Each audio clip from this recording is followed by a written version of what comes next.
兔我的小珠宝，你一定想不到我会以这种形式写信给你吧？平时看起来闷不吭声不善言辞的我，竟然会用如此矫情的文字来向你讲述一些事情。不要惊讶，也不准憋笑，因为接下来我有一件很严肃的事情要告诉你，那就是你对我非常非常重要，请你不要试图推开我。我知道你一直为自己患有中度抑郁症这件事儿感到焦虑不安，你急需陪伴，但又拒绝陪伴，因为你害怕身边的人迟早会离你而去。与其这样，你想不如早点分开。你也跟我说过很多次，你走吧，跟我在一起你不会快乐的。可是我想告诉你，我选择在你身边，不是我在同情你，也不是要救赎你，而是因为我单纯的爱着你。其实一开始你跟我坦白这件事儿的时候，我不相信，因为在我看来，你是一个那么活泼爱笑的姑娘，抑郁症3个字跟你毫不沾边。和朋友在一起的时候，你总是在逗大家笑，带小侄子出去玩的时候，你会变得像他一样幼稚搞怪。在小区里看到流浪猫的时候，你会忍不住摸摸它们，然后把火腿肠掰碎了留在那儿。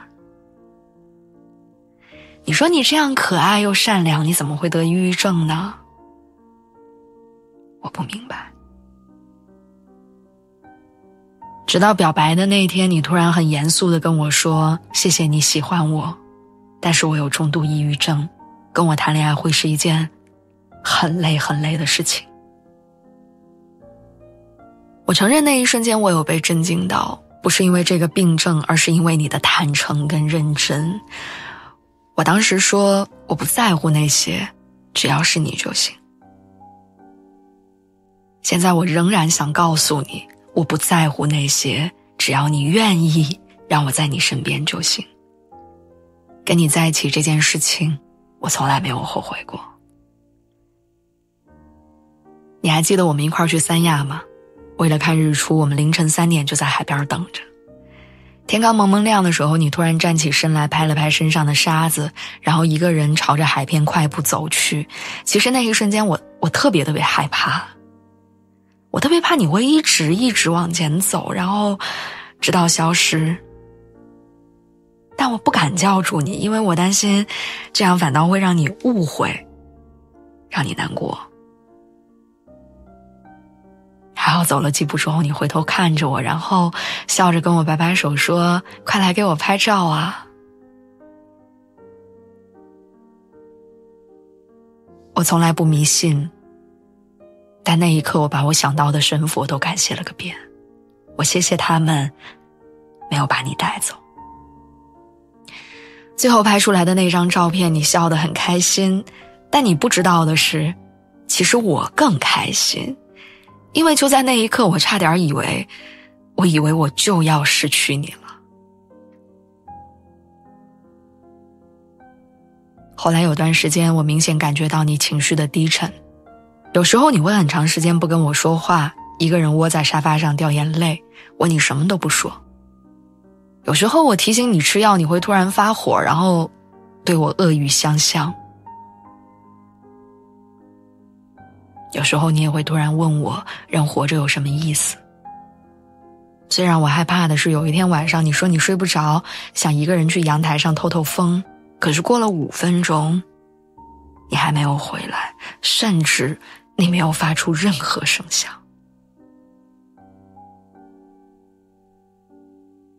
我跑去看你，那时候你正仰着头，双手撑着阳台，把一半的身子都斜伸到了外面，似乎你在看什么东西，找什么东西，而我们住的是17楼。我故作镇定地从后面抱着你，我问，你是在看星星吗？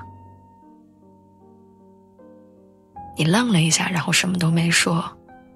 过了一会儿，你突然开始哭，越哭越凶，逐渐变得歇斯底里，甚至咬你自己的胳膊，掐自己的身体，然后还不断地推开我。我知道你心里压抑着很多我体会不到的痛苦，但那时候我除了抱着你哭，我好像什么都做不了。我觉得自己很没用。第二天平静下来之后，你试图说服我离开，去找一个正常的女孩，但我拒绝了。你说因为你很痛苦，所以你不想让我跟你一起经历那样的痛苦。你说无论什么时候都允许身边的人离开你，你理解并且感激。可是你不知道，对此我很难过，不是因为你不稳定的情绪，而是因为你不断的想推开我，不相信我会一直陪着你。可我对此坚定不移。你问过我很多次啊，你说为什么非要跟你这样的人在一起？以前我总是笼统的说，因为我喜欢你啊，所以我会接纳每一个你。可是现在我很认真的想要告诉你，因为在你不知道的很多个瞬间，我都曾被你温暖和治愈。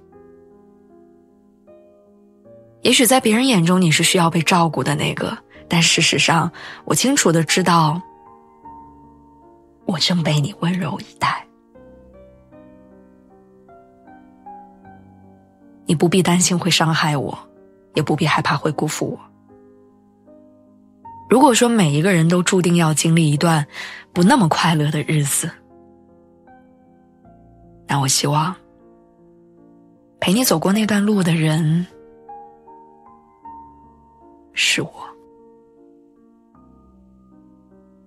请你相信你自己，也请你相信我。